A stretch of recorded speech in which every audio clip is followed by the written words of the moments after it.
France Culture, bienvenue au club.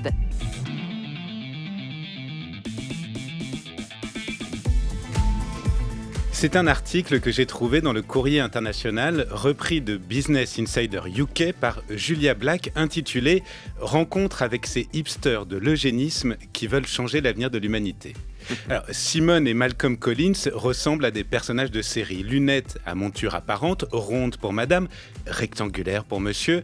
La mèche est impeccablement plaquée, la tenue est monochrome et un fusil trône au-dessus de la cheminée. Ils sont blancs, évidemment, nous sommes au cœur de la très WASP, Pennsylvanie. Alors, leur but affiché, faire le plus d'enfants possible afin, je cite, de changer l'avenir de notre espèce. Selon leurs calculs, si chacun de leurs descendants s'engage à avoir au moins 8 enfants sur 11 générations, la lignée des Collins sera à terme plus nombreuse que la totalité de la population actuelle de la Terre. Car c'est bien là le projet.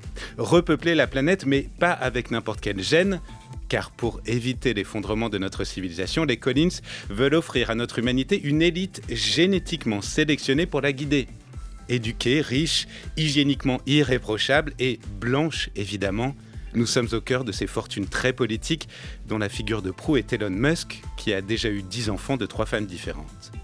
Un peu plus d'un mois après le passage de la journaliste, Simone lui envoie un selfie d'elle alitée à la maternité, son nouveau-né prénommé Titan Invictus dans les bras, lèvres impeccablement maquillées de son rouge préféré. Après un accouchement par césarienne le vendredi, elle avait repris le travail dès le lundi dans ses horaires habituels. Et c'est là qu'intervient mon invité Douglas Kennedy.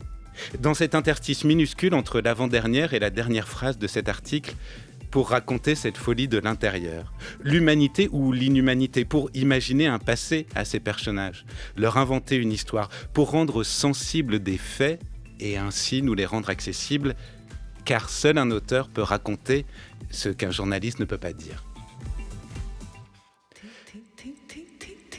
Bonjour Douglas Kennedy. Bonjour Antoine. Merci infiniment d'avoir accepté notre invitation. Dans Bienvenue au Club, vous êtes avec nous pour votre nouveau roman.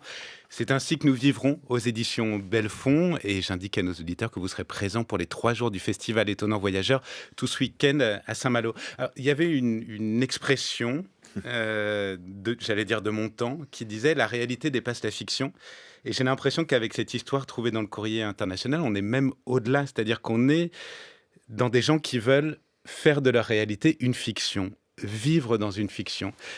Qu'est-ce que vous pensez de ce mouvement-là ? Oh, je pense que c'est partout, mais ça existe franchement, en fait, depuis la Deuxième Guerre mondiale. Si on regarde la science-fiction des années 50, de Bradbury, de Asimov, mais aussi un secte comme les scientologues, qui était inventé par, en fait, un écrivain de la science-fiction de série B, L. Ron Hubbard, avec des idées idiots, mais maintenant avec beaucoup de pouvoir. Ça, c'est toujours aussi aux États-Unis dans l'esprit américain, en fait. Regardez le ciel. On a commencé aux États-Unis comme une expérience religieuse. Les puritains qui ont fondé la colonie de Massachusetts, pour moi, c'était le Taliban du XVIIe siècle, franchement féroce. C'est la raison pour laquelle des hommes de la lumière qui ont écrit notre Constitution ont insisté pour qu'il y ait la séparation entre l'Église et l'État. Mais c'est toujours là-bas. Et aussi, un autre aspect, en fait, franchement, de l'âme américaine, c'est en fait la théocratie. Et aussi des réponses. Ça, c'est quelque chose, en fait, dans la mentalité américaine qui est extraordinaire. L'idée qu'il y a quelqu'un avec des réponses. Donc ça, c'était derrière de mes pensées quand je commence, en fait, à réfléchir de ce roman, qui a commencé à New York pendant la pandémie. J'ai dîné avec un camarade de classe de l'université, un Golden Boy de Wall Street, maintenant un ancien Golden Boy de Wall Street, mais hyper riche. mais pas mal pour un homme avec une valeur de 50 millions de dollars. Mais il reste cool et socialement progressiste. Et on a dîné, c'était à l'extérieur parce que c'était la pandémie. Et c'était juste après la mort de Ruth Bader Ginsburg, la juge de la Cour suprême. C'était clair que Trump va nominer Amy Coney Barrett, qui est un catho, Une en fait. ultra conservatrice. Un catho fanatique, franchement. Et oui, j'ai dit, en fait, parce que j'ai juste terminé mon dernier roman, en fait, Les hommes ont peur de la lumière, où le sujet c'est l'avortement, et je lui ai dit, c'est la fin de Roe v. Wade. Et il m'a dit, en fait, j'en ai marre de cette situation. Qui contrôle l'économie américaine? C'est les deux côtes. La Californie a la 4e économie la plus importante du monde. Et l'autre centre de la finance, c'est New York. Et il y a Boston avec la biotechnologie, le médecin, en fait, des chercheurs extraordinaires. Il y a Chicago. Dans le sud, il y a Dallas et Atlanta et Houston et le reste, bof. Et on subventionne, en fait, le reste du pays. Mais à cause du système de gouvernement, un sénateur de Wyoming avec 1 million, en fait, habitants, a du même pouvoir qu'un sénateur de New York avec 40 millions. Et il dirige maintenant, en fait, le changement des États-Unis. Oui, et c'est cette idée de sécession, c'est à ce moment-là que... Et il m'a dit, peut-être on a besoin d'un divorce. Et immédiatement, j'ai une idée. Et ça, c'était le début de ce roman. Alors, ma question, justement, parce que là, on écoutait quelques mots extraits d'un article... Et vous en avez écrit des articles, vous avez écrit également des récits de voyage. Qu'est-ce qui fait qu'à un moment donné, vous choisissez une forme plutôt que l'autre? Vous choisissez le roman. Qu'est-ce que vous pouvez dire dans le roman que vous ne pourriez pas dire dans un récit, dans un article? Je peux tout inventer. Ouais. ça, c'est le truc. Et aussi ici, parce que l'action se déroule en 2045, en fait, je peux inventer, en fait, un monde complètement différent, mais très proche d'aujourd'hui. Ça, c'était pour moi hyper important dans ce roman. Créer un cauchemar, en fait, à l'avenir qui est aussi très actuel, où il n'y a pas des vaisseaux spatiaux. Il n'a pas des zombies, des martiens, en fait. Franchement, rester crédible, Kennedy, je me dis tout le temps. Donc, 2045, il n'a pas un États-Unis. Il y avait un divorce, une guerre de sécession froide, assez violente, mais pas trop. Maintenant, 2 pays, en fait, la nouvelle confédération, le Sud, le Midwest, complètement théocrate, en fait, hyper chrétienne, mais aussi d'un aspect libertarien. Et en fait, les deux côtes et certains États dans le nord centre de, en fait, ce nouveau pays. Oui, vous mettez, il y a une carte d'ailleurs, oui. juste après la couverture, pour cette donc, sécession qui a eu lieu aux États-Unis. Les États-Unis n'existent plus en 2045. Ils sont séparés en deux, entre la République unie et la Confédération unie, avec une zone neutre entre les deux. Et ce sont effectivement, non pas une sécession entre le nord et le sud, comme ça a pu avoir lieu, mais entre les côtes intellectuels, progressistes, et les États, vous dites flyover, oui, ça, les États ça c'est lesquels, l'expression, les États qu'on survole, mais dans lesquels on ne s'arrête pas. Je voudrais justement, pour que nos auditeurs comprennent bien, qu'on écoute quelques mots, le tout début de votre roman. Nous sommes le 6 août. Dans le grand pays qui faisait autrefois partie du nôtre, il s'apprête à brûler mon ami sur un bûcher. Elle s'appelle Maxime. Elle travaille pour moi, en quelque sorte, et nous nous sommes rapprochés au fil des années, bien que dans mon secteur, une telle camaraderie soit considérée comme peu professionnelle. La raison de son exécution, elle a osé plaisanter en public au sujet du Christ. Telle est la faute de Maxime, un monologue comique où elle se demandait tout haut si le Fils de Dieu s'était chié dessus sur la croix. Puis, toujours plus loin dans la surenchère surréaliste, elle émettait l'hypothèse qu'après la crucifixion, les centurions avaient ôté sa couche à Jésus pour s'adonner à une bonne vieille orgie cropophile. J'ai connu mieux comme humour. Je dirais même que cela atteint des sommets de mauvais goût. Toutefois, de notre côté de la frontière, il est encore possible de faire ce genre de blague graveleuse sans le payer de sa vie. Nos anciens compatriotes, en revanche, sont loin de prendre à la légère tout ce qui touche de près ou de loin au blasphème.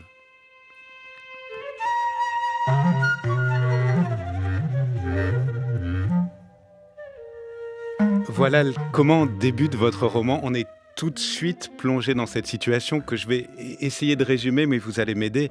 Nous sommes en 2045, donc une Amérique coupée en deux, administrativement coupée en deux, une nouvelle sécession entre l'Amérique des côtes, riche, éduquée et plutôt démocrate, la République unie, et l'Amérique donc des États flyover, on le disait, qui sont tous les États du centre, la Rust Belt, la Bible Belt également, des États ultra-religieux. Ça, c'est la Confédération unie. Et au milieu, cette zone neutre dans laquelle va devoir se rendre une agente d'une agence de la République unie pour désamorcer quelqu'un qui lui est proche. Cette scission que vous avez imaginée, votre personnage l'a fait remonter, l'a fait débuter, en tout cas, à l'élection et la présidence de Donald Trump. Oui, mais tout a commencé avec ça. Pour moi, c'est très intéressant. Pendant la pandémie, tout le monde m'avait demandé, avez-vous une idée pour un roman? Et j'ai répondu, c'est trop tôt. La même chose après le 11 septembre.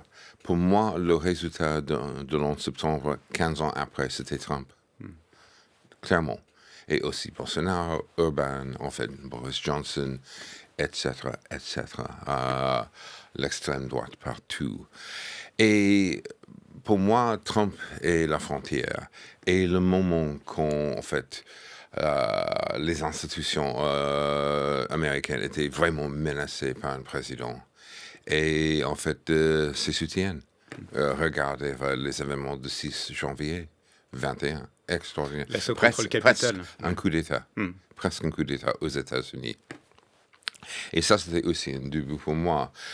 Le truc dans le roman, maintenant, il y a deux pays, mais même si, en fait, la Nouvelle République est plus progressiste, c'est un milliardaire du tech, Morgan Chadwick, très WASP, qui est président depuis 12 ans. 12 ans, ça c'est un détail très important. Un mec qui a inventé une puce que tout le monde est obligé de porter dans la tête et ça fonctionne comme un iPhone. Mais c'est la surveillance totale. Il n'a pas une vie privée, il n'a pas une vie intime, tout est enregistré. Donc, ma narratrice, une femme qui s'appelle Stengel, Samantha Stengel, c'est toujours pour moi Stengel. C'est une femme, en fait, à la quarantaine, très éduquée, Harvard. Son père, qui est récemment mort, un homme de mon âge, et un romancier. Qui vous ressemble. Oui, tout à fait. Avec lequel elle était très, très proche. Elle est une fille unique. Elle découvre un secret de papa, qui est aussi un secret de l'autre côté. Je ne vais pas expliquer parce que justement, je m'étais demandé si on avait le droit de le dire, ce secret, et je crois que vous préférez qu'on le garde, non, et c'est très bien. Absolument pas, parce que c'est une grande surprise, et puis il y a beaucoup de surprises. Et elle est obligée d'aller de zone neutre. Dans, en fait, ces deux pays, il y a un Berlin, qui est l'ex-Minneapolis, divisé en deux et contrôlé par les deux pays. Et clairement, ça, c'est une zone d'espionnage. Et elle est là-bas. Et puis, il faut lire le livre. Mais pour moi, la chose la plus importante, c'était inventer un monde, en fait, à 22, 23 ans plus tard.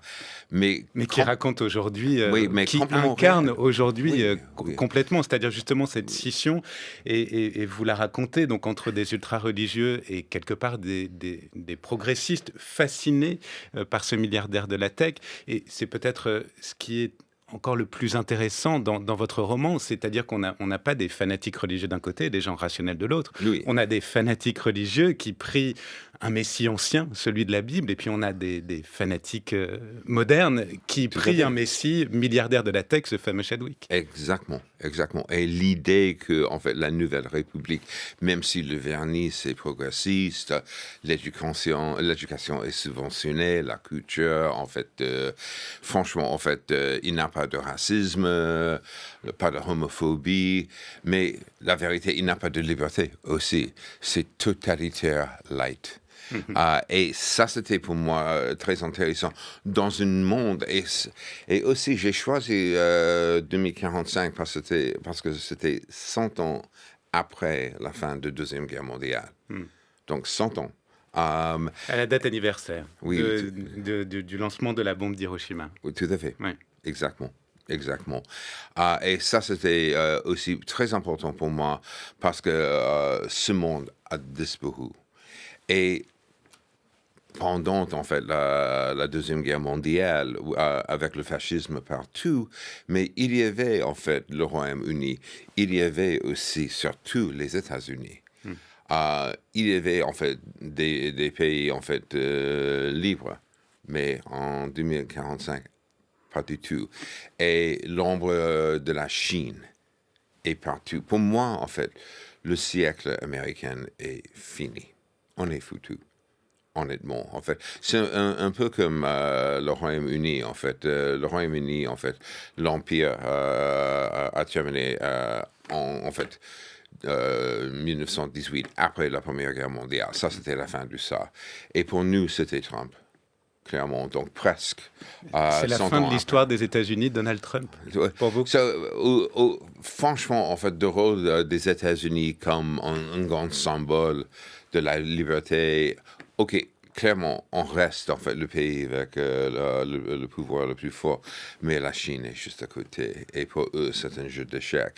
Dans le roman, en fait, après, en fait, 8 ans de président républicain après Biden, et aussi où, en fait, les républicains contrôlent le Congrès et le Sénat, et tout est hyper conservateur.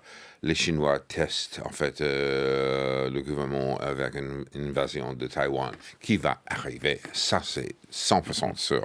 Ça, c'est à l'avenir. Et aussi la violence. Et ça, c'est le moment quand Morgan Chadwick a vu une opportunité de créer un divorce. Donc, c'est un point de vue, en fait, un peu glauque au sujet de l'avenir. Un peu effrayé, en tout cas. Un peu effrayé, oui. On vous sent, j'allais dire, blasé, déçu, presque sans espoir. Oui, d'une certaine manière, mais en même temps intéressant. Parce que la vie continue, mais c'est une vie dans une forme différente. Et ça, c'est aussi intéressant. Comment on vit dans un monde où tout est enregistré. Même si on fait la mort. Ou en fait, on est dans des toilettes, tout est enregistré. Ce n'est pas comme, en fait, l'État va utiliser ça, mais c'est clair, c'est là-bas tout le temps. Et où c'est impossible de voyager maintenant. C'est très difficile. Le monde a complètement changé, mais aussi le fait qu'on est proche de ça. Pas complètement, mais la vérité, la surveillance. J'ai parlé avec des flics élevés aux États-Unis quand j'ai fait des recherches, tout ça. Si on a un portable, on est sous surveillance tout le temps. Un flic m'a dit, si on a un portable, en fait, on peut trouver votre position géographique dans 5 secondes. Comme ça. Même si on jette le portable, OK, c'est là-bas, il est où? Et aussi, on voit tout que, en fait, on lit tout le temps. Est-ce que justement, vous qui, quelque part, vivez très mal cette situation actuelle, ou en tout cas, c'est ce qu'on ressent en vous lisant, on sent une forme de détachement. Est-ce que vous restez encore, est-ce que vous faites encore, est-ce que vous voulez encore faire partie de cette société, ou est-ce que vous avez une volonté quelque part de vous en extraire et de la regarder depuis l'extérieur? Et je pense notamment à cette société américaine. Est-ce que vous en faites encore partie? Ça, j'ai un aspect schizophrène chez moi. Je suis au milieu des choses et aussi en dehors des choses. Je ne suis pas quelqu'un qui est mondain, par exemple. Je suis très privé. Je passe beaucoup de temps seul. Je suis célibataire. Et franchement, en fait, fréquemment, je suis au cinéma ici à Paris, seul, ou au club du jazz, des choses comme ça. Ça, c'est moi, mais j'observe tout le temps. Je lis 4 journaux par jour. Je suis très impliqué, en fait, dans la société américaine, mais avec un regard d'extérieur parce que, en fait, je vis depuis, en fait, 40 ans, une moitié de temps en Europe. C'était 25 ans en Europe. Et puis, j'ai décidé de revenir parce que j'ai pensé, c'est mon pays, c'est mon dispute, et c'est nécessaire d'être là-bas. Mais j'ai une hypothèse au sujet de la vie. tout est supportable avec un billet aller-retour. Et donc, en fait, je vis aux États-Unis, le Maine, New York, ici à Paris, j'ai un appart à Berlin, ich spreche Deutsch auch. Et je voyage. 79 pays. Et maintenant, post-Covid, je vais recommencer en février, peut-être 2 mois en Asie, voyager seul. Pour moi, c'est très, très, très important, j'ai dit ça, des jeunes écrivains, en fait, d'avoir des pieds sur le trottoir. Je prends le métro comme tout le monde, je fais des courses, je vis des taxis. Parce que aussi, ça, c'est mes racines de la classe moyenne. Mais aussi, en fait, observer, en fait, et prendre la température d'une société. Et maintenant, aux États-Unis, on a 2 Amériques et on se déteste. Ça, c'est sûr. On se déteste. Et de plus en plus, c'est extrême. Il n'y a pas un dialogue maintenant. Et c'est extraordinaire. Richard Nixon, historiquement, a commencé une guerre culturelle aux États-Unis en 68. Entre la vraie Amérique, oui, l'Amérique des vrais Américains, oui, l'Amérique profonde, et l'autre Amérique. Et l'autre Amérique, des 2 côtes, des intellectuels, des snobs. Des gens comme vous. Oui, exactement comme moi. Et surtout le plus grand péché mortel qui parle français. Et voilà. Ça, c'est le plus grand péché mortel. Mais ça, c'était le début de la guerre culturelle. Reagan a utilisé ça de manière... Et Reagan aussi, c'était le moment quand on commence d'avoir une économie du 19e siècle. Il a franchement déstabilisé tous les programmes sociaux depuis Roosevelt, qui était une expérience socialiste aux États-Unis après la Grande Dépression. Et soudainement, en fait, tous les villes ont devenu hyper chères. C'était le triomphe du capitalisme. J'ai lu un article récemment dans The Atlantic, qui est un journal très intellectuel de politique et la culture américaine. Quand je suis né en 1955, la gouffre entre les riches et la classe professionnelle, c'était 10 fois de la fortune. Maintenant, c'est 1000 fois. Les plutocrates ont de l'argent hallucinant. Et à cause de ça, et maintenant, regardez San Francisco, par exemple, qui était pendant les années 60, en fait, et avant ça, les années 50, ça c'était, les Beats étaient là-bas, les années 60. Et aujourd'hui, les gens ne peuvent plus s'y loger, et les gens sont effectivement dans la rue. Oui. Ça fait d'ailleurs partie de votre roman, puisque une bière, même dégueulasse, comme le dit votre personnage, coûte une fortune, et qu'en fait... les gens de la classe moyenne, justement, n'ont plus de quoi vivre. Heureusement, il reste en tout cas à Stengel, la musique, celle qu'elle se fait jouer, notamment dans la tête, et dont je voudrais qu'on écoute quelques notes.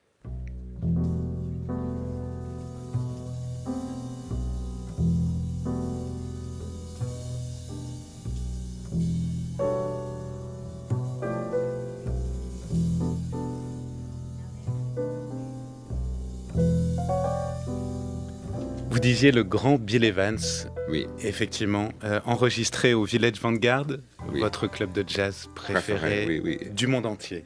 Quand vous allez à New York, c'est là que vous allez, parce que la musique fait partie intégrante non seulement de vos romans, mais de votre vie. Ma vie, en fait, c'est toujours avec la musique. Je suis toujours au Duc Lombard et Sunset Sunside, ici à Paris, et aussi à la Philharmonie à Berlin. J'ai 5 abonnements, en fait, de la Philharmonie de Berlin. Non, en fait, et je crée avec la musique tout le temps, en fait. Quand je crée avec la musique, je ne suis pas seul. Et j'aime ça aussi. Mais c'est mon église. Je ne suis pas pratiquant, au contraire. Mais c'est mon église, en fait. Et aussi... on trouve franchement beaucoup de questions de la condition humaine dans la musique. En fait, la messe en si mineur de Bach, même si on n'est pas pratiquant, c'est un moment très très spirituel. Et donc, dans ce roman, en fait, le fait que Stengel a un attachement de la musique, c'est aussi l'humanité. Pendant un monde où, en fait, c'est très difficile de trouver l'humanité. en fait, la Nouvelle République reste en fait culturelle aussi, en fait, de l'autre côté, en fait. Mais honnêtement, s'il n'a pas de liberté, ça c'est compliqué, en fait. Donc, la culture devient un refuge, mais pas un endroit où on peut poser des questions. Et ça, c'est le roman. Ouais. On peut poser des questions. Le théâtre, le cinéma, en fait, la musique, on peut poser des questions. Ça, c'est le rôle de l'artiste. Et justement, c'est ce que j'allais vous demander sur la place de l'écrivain aujourd'hui. Alors en France, elle est assez claire. Michel Houellebecq peut écrire 100 pages sur une polémique et ça va être une actualité importante pour tous. Oui. Mais je voulais savoir aux États-Unis quelle est la place aujourd'hui de l'écrivain et peut-être même vous, quelle est votre place dans votre pays?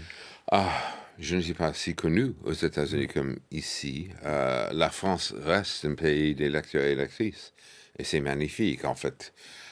Aussi, une chose très importante en France, c'est le prix unique. Du livre. Oui, du livre. Et ça, c'est la clé. Aux États-Unis, il y a des remises partout. Amazon a détruit, en fait, beaucoup de choses. Et aussi, en fait, la plupart des... En fait, il y a maintenant peut-être 4 maisons d'édition, des groupes de maisons d'édition. C'est tout. Et c'est contrôlé par, en fait, des plutocrates, en fait... Votre livre, d'ailleurs, sortira aux États-Unis? Les États-Unis sont prêts pour lire ce type d'histoire? Inch'Allah. Mon agent hollywoodien me dit, en fait, c'est un livre hyper important. Et on verra. Le truc, en fait, si 15% des Américains lisent des romans maintenant, enfin, ça, c'est un miracle. Mais ça, c'est 40 millions. Et... il reste aux États-Unis, en fait, franchement, en fait, des journaux très importants, des revues littéraires très importantes, des écrivains importants et un public, en fait, intéressé par ça. Mais c'est une minorité. Et ça, c'est tragique. Pendant les années 50, mon grand-père maternel, qui est joaillier dans le quartier de Diamant, un homme qui était ici en France pendant la Première Guerre mondiale, mais il n'a pas reçu son bac, mais il a un abonnement d'un club, d'un livre tous les mois, Book of the Month Club. Et c'est une sorte de fierté pour lui qu'il a lu un livre par mois. Je connais beaucoup de gens maintenant qui ne lisent pas. Seulement les portables. Alors, si vous voulez justement sortir de votre portable et lire un roman passionnant, Douglas Kennedy, et c'est ainsi que nous vivrons, passionnant et effrayant. Mais c'est aux éditions Belfond. Merci infiniment, Douglas Kennedy, d'avoir été notre invité. Et on se quitte sur quelques mots de celui par qui tout est arrivé et qui avait un tout petit peu du mal à reconnaître sa défaite. I would like to begin by addressing the heinous attack yesterday, and to those who broke the law, you will pay. This election is now over. Congress has certified the results. I don't want to say the election's over. I just want to say Congress has certified the results without saying the election's over, okay?